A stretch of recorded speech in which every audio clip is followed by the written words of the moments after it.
With beautiful beaches and wonderful wildlife parks, the country of Kenya in East Africa is a popular destination for many tourists.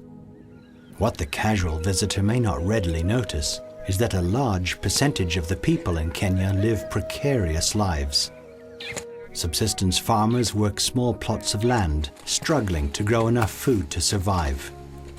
Isolated from markets, lacking education, skills, or access to credit, many Kenyans find themselves trapped in extreme poverty.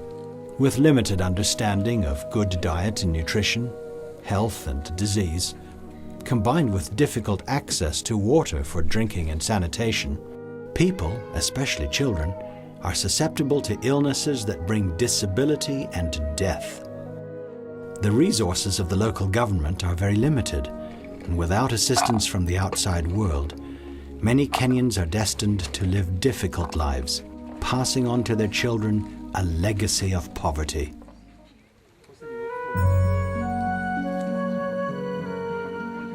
ADRA is an agency that has been working in some of the poorest countries of Africa for over 20 years.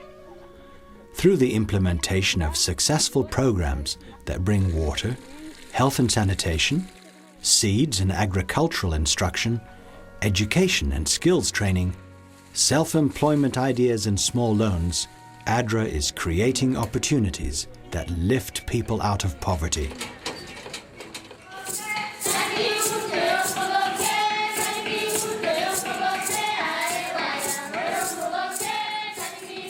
One program, funded by ADRA Canada, that has made a significant impact on the country of Kenya is the Community-Based Rehabilitation Program, or CBR as it has come to be known. In many cultures of the world, a child suffering from any kind of disability is kept hidden away, and they spend all of what is often a short life in the dark rooms of small mud brick homes. The ADRA Canada-funded CBR program provides poor rural communities with education about disabilities, corrective surgeries, and visits to the home by trained physical therapists.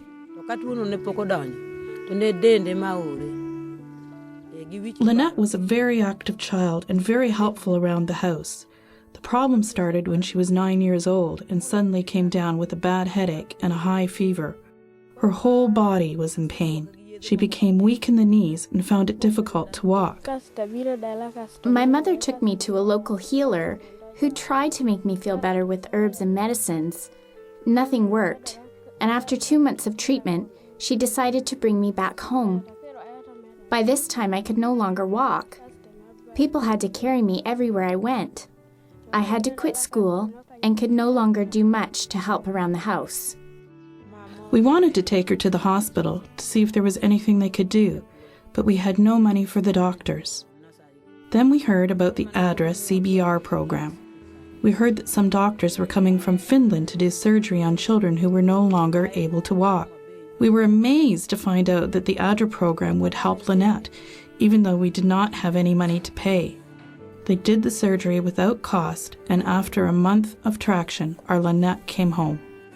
After I got home from the hospital, I still could not walk. It was only after I started getting treatments from the CBR therapist that came to my home that I started to get better. At first it was slow. I started going back to school, but it would take me hours to walk there. But now I am completely better. It now only takes me 10 minutes to run to school, and I am so happy to be back in classes again. At recess time, I no longer have to sit and watch, but can join in with the other kids as they play the games. I love playing jump rope, netball, and football. I am so relieved that Lynette is feeling better. It is so wonderful to see her happy and back in school. She also helps with the work around the house. She fetches water and firewood and helps with the cooking and cleaning. I am so grateful to the people of Canada who have come to work with the physically challenged people of Kenya and for helping my Lynette to walk again. God bless you. I also want to thank ADRA. Because of the surgery and the therapy they provided, I'm now able to run again. After I finished with the school here in my village, I want to go on to university and become a teacher. Thanks for all you have done. Ferdinand could not walk. He was just limping and it was very painful. We decided to take him to Kenyatta Hospital. We had no money, so we had to borrow some so we could rush the boy to the hospital because the case was deteriorating. Ferdinand is a young man whose story is all too typical of many young people in rural Africa. Ferdinand developed tuberculosis of the spine and became progressively worse until he was no longer able to walk.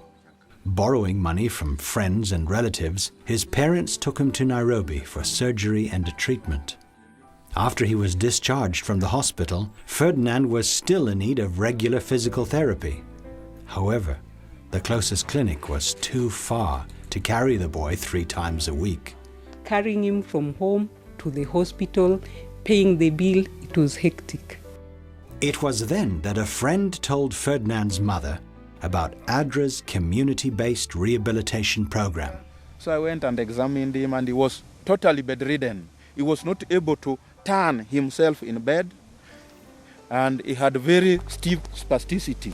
So I started training him on how to turn himself in bed, how to get out of bed and just stabilize himself in standing position, how to move out of bed into the wheelchair and back. Then we made for him a parallel bar and how to stand between the parallel bar. We started with using metal sheets. We would tie behind the legs and thread, and that would help him. And he did that for some time. Then he started walking with straight limbs like that between the bars. And then out of the bars started using the crutches. And he has managed to go up to now riding a bicycle. We thank the Canadians very much because they made the boy walk. Without their help, Ferdinand could not have walked. The program has been there for 14 years. That has made it possible for us to realize the success we are talking about right now. We have seen attitudes change. Children are no longer being hidden. I've seen children crawling. They have grown up to be bigger even than myself. Many of them are successful in life. Those who are at the university, I think they have a bright future. Others are teachers right now. They are helping other children to learn. As a result of the success we've had here, we have seen the same project duplicated by other organizations in other parts of the country. And this has been possible because of ADRA Canada. The community-based rehabilitation program that has brought new life and opportunity to so many young people in Kenya has been made possible through the dedication and generosity of people across Canada. If you would like to find out more about how you can partner with ADRA Canada in programs like these, please visit us at www.adra.ca. Please join us as we work together, creating opportunities.